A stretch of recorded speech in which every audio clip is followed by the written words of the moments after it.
Hoy toca un auténtico fanservice, que si no sabéis lo que es, básicamente su definición sería al servicio del fan. Un episodio para aquellos que amen la Fórmula Uno, el primero de dos episodios para aquellos que amen la Fórmula Uno. Atentos, porque si parpadean, se lo van a perder. Hola, esto es Lijocast.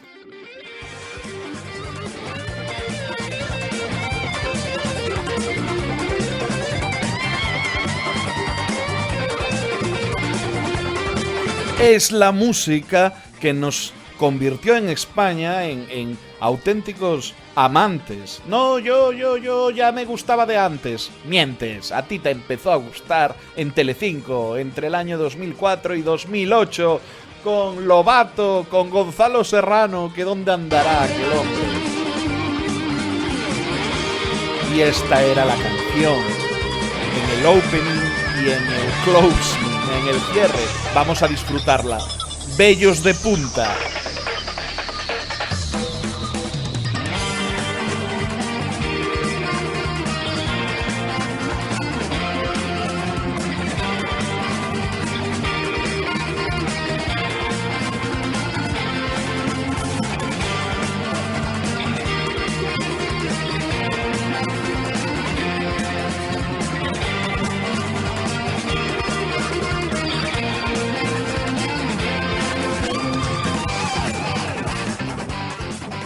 El gran circo del motor. ¿Os gusta u os aburre? Aquí poco término medio hay. Mi hermana siempre ha dicho que es más aburrido que el Tour de Francia, que lo tenemos en casa grabado a fuego como esas tardes de verano donde queríamos que nuestro padre nos hiciese caso para montar la piscina de plástico y tal, y nada, se empeñaba en ver a Indurain o a Lance Armstrong o bueno, a cualquiera, ¿no? Al Pirata Pantiani, ¿os acordáis? Así que sí, vamos a hablar de deporte, pero lo vamos a intentar interpretar desde un modo curioso, interesante, ¿no? Vamos a hablar de polémicas de la Fórmula Uno que son muy, pues, mediáticas, han sido muy mediáticas. Es este gran circo de la Fórmula Uno, gran circo del motor, conceptos que voy a utilizar que tanto se repetían a lo largo de una carrera por esos locutores míticos. Quizá el que lleva 20 años que mencioné al inicio sea el más mítico, Antonio Lobato, un periodista. Ojalá entrevistarle, con una capacidad inmensa que también ha generado mucha controversia y odio, pero es indiscutible, incluso si te cae mal, el hecho, la capacidad, su magia, ¿no?, para generar afición a lo largo del país en un momento en el cual la Fórmula Uno no tenía apenas audiencia en este país. Llegó Fernando Alonso y diréis, fue por él, fue por Fernando. Sí, es decir, Fernando era una herramienta imprescindible para generar ese fanatismo. Pero, ¿quién fue el verdadero protagonista a la hora de crear eso alrededor de Fernando? Al fin y al cabo, Fernando, a diferencia de la actualidad, donde es un hombre, y os invito a que lo sigáis en redes, que se ha hecho pues todo, hasta TikTok, es activo, es simpático, es irónico, es gracioso, durante su mayor parte de la carrera, con todo el respeto, al fin y al cabo él no era un influencer, era un piloto de carreras y esa era su labor, ese era su trabajo, pero a lo largo de su carrera ha sido bastante antipático, con perdón. Lobato no solo generó una especie de alonsomanía. Lobato consiguió que Fernando Alonso pareciese mucho más cercano, interesante, líder, carismático, lo que queráis, de lo que en realidad él, como profesional, intentaba ser. Nunca le preocupó, o sea, no era algo que estuviese en su, digamos, lista de tareas, prioridades, nada urgente. Tardó en hacerse Twitter muchísimo, ¿eh? Nos iríamos allá cuando, año 2012, 2013, que se crea tal, redes sociales, después como Instagram y tal también, hasta que cambió de equipo, de comunicación, etcétera. No fue su prioridad, ni tampoco lo necesitaba, porque ya estaba Antonio Lobato, que por interés propio, para generar audiencia en Telecinco, posteriormente, oye, es cierto que la Fórmula 1 ha estado en la Sexta, en A3 Media. Hablo de los últimos 20 años, porque en este momento de introducción voy a hablar de lo que tenemos más presente muchos de los oyentes, que son esas 2 décadas, justo desde el 2003, ¿no? Alonso llega a Minardi y ya pasa a Renault, y bueno, en 2004 no gana, pero empieza a destacar muchísimo, quedando en las primeras posiciones, top 4, y ya en el 2005 gana su primer mundial.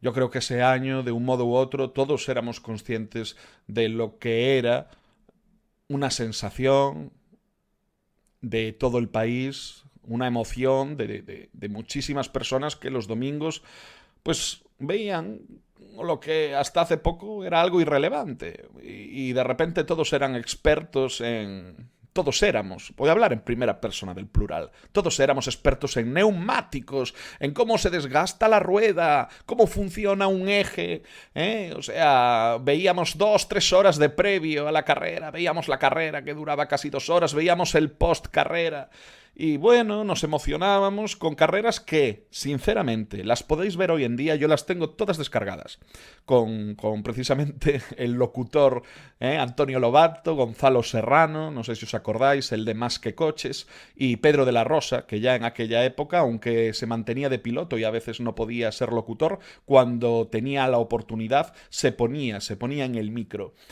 ¿Y qué? ¿Qué? Pues las veis y no son tan divertidas como las de 2023, o 2022, o 2021. De verdad, lo digo de corazón. Nos gustaban muchísimo, eran súper emocionantes, entre 2 pilotos, un Schumacher, un Alonso, ¿vale? Pero a partir de un Alonso, un Hamilton en 2007, pero los coches eran, digamos, estaban diseñados, o más que los coches, lo que era el reglamento, estaba peor diseñado para el espectáculo. Apenas había adelantamientos. Hay carreras de 2008, 2009, 2010 donde los adelantamientos brillan por su ausencia. Hoy en día hay muchísimos. Está el DRS, hay técnicas de carga de batería para poder impulsarse en determinados momentos más. O sea, el propio DRS es un concepto que, para aquellos que no lo conozcan, significa que el coche, digamos, que gana velocidad porque se vuelve más aerodinámico. ¿Y cómo un coche se vuelve más aerodinámico y gana más velocidad? Bueno, pues como sabéis, los coches de Fórmula 1 y los coches así, de los que les gusta el tuning, un Cani y tal, tienen una cosa que se llama alerón trasero. Y el alerón trasero frena el coche porque es como una vela que está, entre comillas, haciendo efecto paracaídas con el viento. Te sirve para mayor agarre u otras cosas, pero te resta velocidad, excepto si levantas el alerón. Si lo pones, digamos, en paralelo con el suelo, ya no hace resistencia al aire y el coche gana velocidad. El DRS es un elemento que los coches de Fórmula 1 pueden utilizar cuando están pegados a otro coche que tienen delante.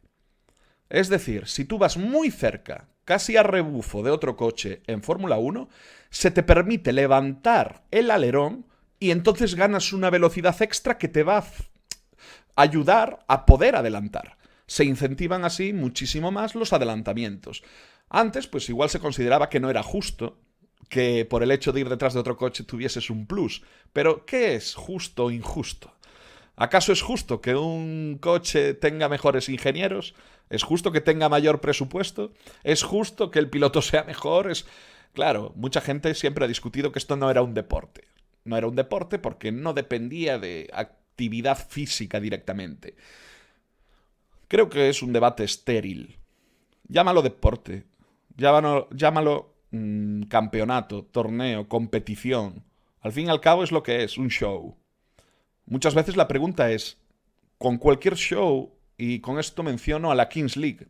La Kings League y la Queens League de Piqué, seguro que la conocéis, tiene bastante audiencia, nace en enero de este año, y es una especie de modificación del fútbol 7, muy, muy orientada al show y al público joven que hoy en día necesita muchísimos estímulos para atender e interesarse por algo. Este público que está jugando a la PlayStation, al mismo tiempo está viendo a Ibai en Twitch, tiene una tablet encendida con canciones, tiene el móvil al lado donde está comentando en Instagram. O sea, los cerebros de los jóvenes están entrenados desde pequeños a una cantidad de inputs, de información y de estímulos que, más allá de lo sano o insano que sea, a la hora de captar la atención y generar interés es dificilísimo cada vez más. Ibai, Piqué, una serie de influencers, de streamers, crean la Kings League. Y una de las dudas que se genera, y una de las estrategias que ponen sobre la mesa, y así lo explica Gerard Piqué, es balancear correctamente la cantidad de deporte y cantidad de show que debe tener ese formato. ¿Por qué? Porque, bueno, nada más arrancar la Kings League tuvo muchas críticas, lo cual ya es buena señal para la Kings League. El propio presidente de la Liga de Fútbol, Tebas, sale diciendo que eso es un circo. Claro, y Piqué contesta, sí, y a partir de ahí hace una reflexión de el fútbol que conocemos es más deporte que show. Y la Kings League busca ser más show que deporte. Entendiendo show como la finalidad de únicamente entretener a costa, si es necesario, de la justicia deportiva, llamémoslo así. Y yo creo que es un enfoque necesario. No digo que sea el enfoque más ético o incluso más justo, pero es necesario si quieres sobrevivir. Es necesario si hoy en día quieres destacar, si quieres un producto o un formato que llame la atención, que tenga audiencia, que compita con 50.000 alternativas. Y por eso creo que la Kings League acierta con esa filosofía, aunque a veces nos pueda parecer excesivamente show, sobre todo si lo habéis visto, puede llegar un punto en que si no estáis acostumbrados a los videojuegos, digáis, ¿qué demonios está pasando aquí? Por favor, tráeme el dominó, que es más sencillo. Con la Fórmula 1 volvemos un poco a esto, ¿no? Por eso quería hacer esta analogía. ¿Es más show o es más deporte? Primero, no sé ni siquiera si lo podemos llamar deporte, por lo que comentaba anteriormente. Y segundo, ¿qué más da? ¿Es entretenido? ¿Te gusta? ¿Disfrutas? ¿Pasa el tiempo rápido cuando lo estás viendo? ¿Quieres continuar viendo otras carreras? Hay unas normas que tienes que aprender y que, aunque se vayan modificando, tienen un sentido, etc. Sí. ¿Te gusta, por lo que sea, la adrenalina que te puede provocar ver coches muy rápidos? Sí. Pues ya está. Y al final la Fórmula 1, a lo largo de su vida, 70 años, nace en el año 50, ha tenido que ir variando y sorteando muchísimos problemas internos y externos. Y a ellos voy a hacer referencia porque uno de los problemas principales de la Fórmula 1, a diferencia de quizá otros deportes más baratos, es la financiación. Financiar un coche, financiar, oye, unos sueldos desorbitados desde hace muchas décadas. Financiar el motor como concepto no es financiar una bicicleta. ¿Vale? No, es más caro, es más difícil. Un Grand Prix, un fin de semana, ya no te digo coger Mónaco y cambiarla, ponerla patas arriba toda una semana para las carreras en Mónaco, ¿no? Que a día de hoy, si bien son un poco aburridas porque están pensadas en el año, bueno, pues en el cual pues, o los coches eran menos seguros y se arriesgaban más o eran incluso más lentos, que eso también es otro tema que trataremos. Bueno, pues sobre todo es una carrera legendaria, tradicional. Solo por el hecho de ver la carrera de Mónaco ya disfrutas. Pero como carrera, hoy en día tenemos 21 carreras en el Mundial. Pensad que eso es prácticamente de marzo a... El año pasado acabó en diciembre, este año acaba en noviembre, el último fin de semana. Pero es prácticamente todo el año. La Fórmula 1 no era así. La Fórmula 1 tenía 11, 13, 15 carreras hasta hace poco. ¿Y eso es una señal de que cada vez tiene más audiencia? Sí, no. Es la pescadilla que se muerde la cola.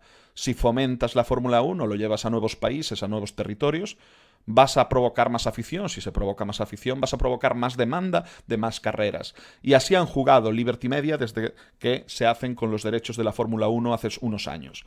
Los dueños de la Fórmula 1, el concepto Fórmula 1 no es como el concepto fútbol. El concepto Fórmula 1 es una licencia privada. Es, digamos, una empresa dueña de lo que es la Fórmula 1. Tú no puedes llegar y federarte en tu casa, en tu región, en una especie de liga de Fórmula 1, e ir ascendiendo y llegar pues eso, a ser uno de los 20 pilotos. No. Esto tiene unas normas mucho más estrictas y restrictivas. Y desde un primer momento, cuando nace en 1950, nace así, pensado así.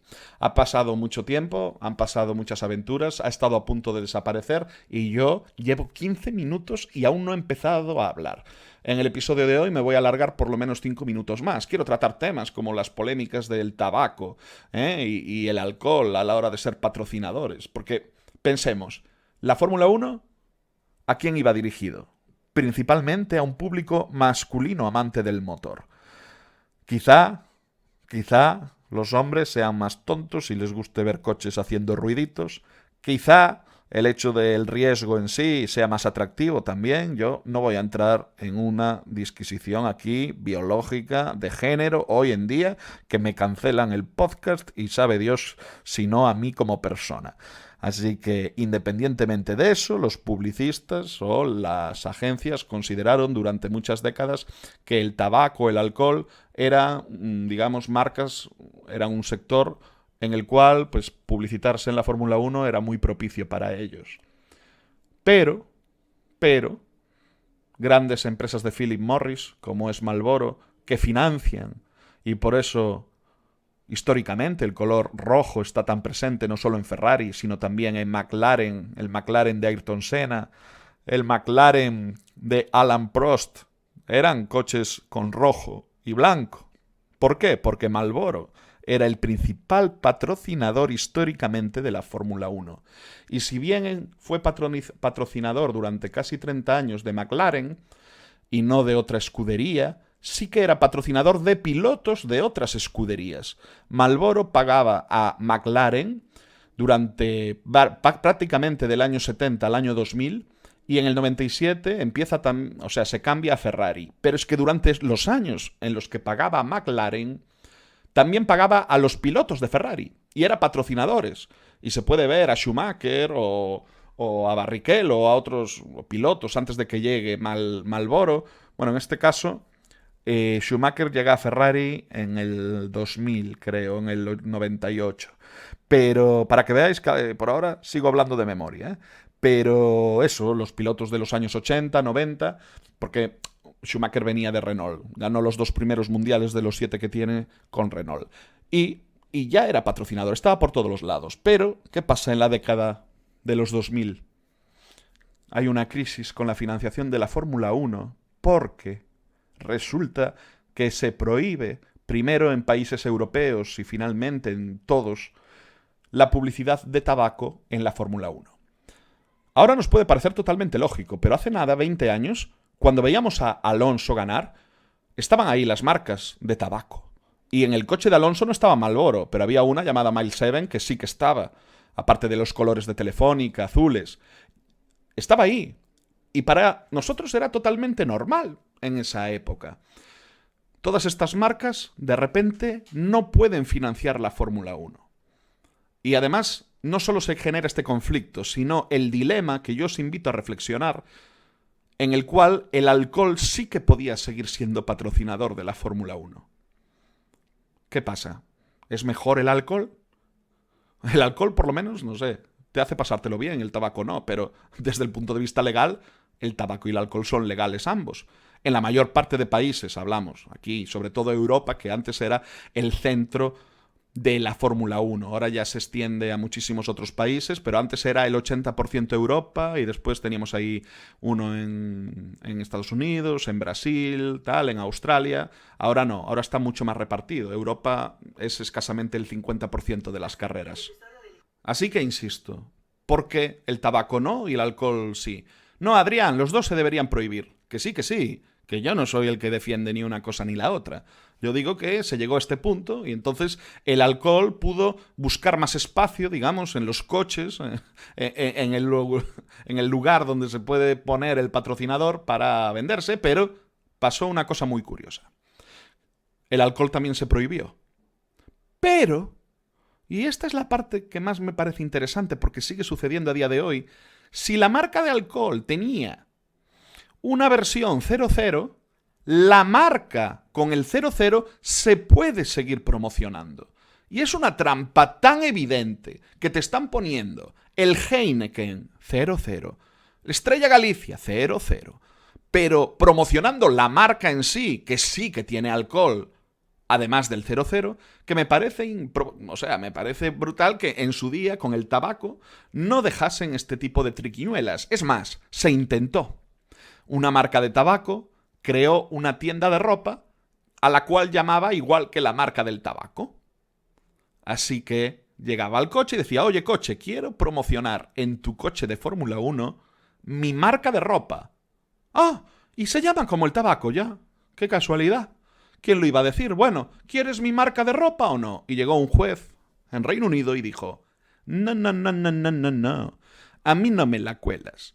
¿Quieres una marca de ropa? Pues le cambias el nombre, que si no es publicidad encubierta. Pero con el alcohol no. Bueno, en fin.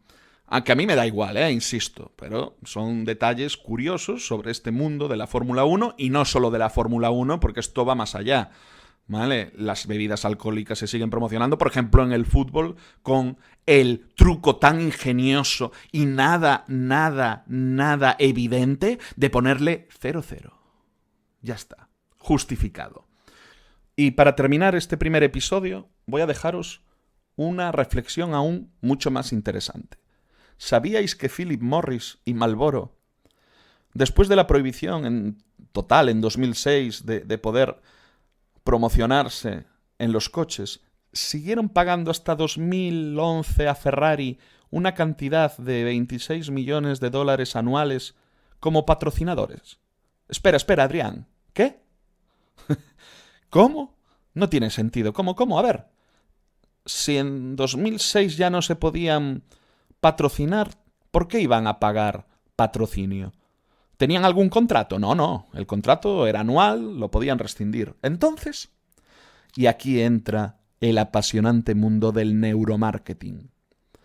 Señoras y señores, Philip Morris, bueno, si no sabéis lo que es un conglomerado de marcas de tabaco, todas esas que ves en la máquina de venta. Pues la mayor parte, 7 de las más grandes, son de Philip Morris, incluida Marlboro. Sabía, gracias al neuromarketing, en un estudio donde se gastaron más de $110 millones, que aunque no pusiese Marlboro en el coche del Ferrari, si el color rojo y una serie de líneas blancas aleatorias, y esto lo podéis buscar el coche, por ejemplo, de Massa o Raikkonen de 2007, de 2008, no pone Marlboro, no hay ninguna referencia a la cajetilla del tabaco, solo el color rojo y las líneas blancas aleatorias que tiene el coche encima. Ellos sabían que solo con eso, aunque no hubiese ninguna referencia al nombre, era suficiente para que en la mente de la gente se dibujase la marca Marlboro. Esto mola, Esto, cuidado, Hostia, entonces ¿cuántas veces nos están dando publicidad subliminal? Demasiadas. Más de las que deberían. Finalmente, Marlboro llega a un punto, bueno, el tema del tabaco yo creo que es casi indiscutible a día de hoy, de su parte perniciosa, su parte, digamos, de ser excluyentes. Hay un bullying hacia el tabaco por todos los lados, ¿no? ¿Y se lo merece? Pues sí. Lo prohibimos, no, queda demasiado dinero de impuestos. Pero esto del neuromarketing ha estado muy presente también en la historia de la Fórmula 1. Mañana, de manera más ordenada, iré contando otras polémicas, otras curiosidades, otros detalles, y como me despiste tengo que hacer una tercera parte. Lo dejamos aquí, 25 minutos a toda velocidad. Y recordad, con episodios tan largos, sí que podéis parpadear, y aunque tengáis los ojos cerrados, también, porque esto se trata de tener los oídos abiertos. Os dejo otra vez con la canción. Hasta aquí el episodio de LiJoCast.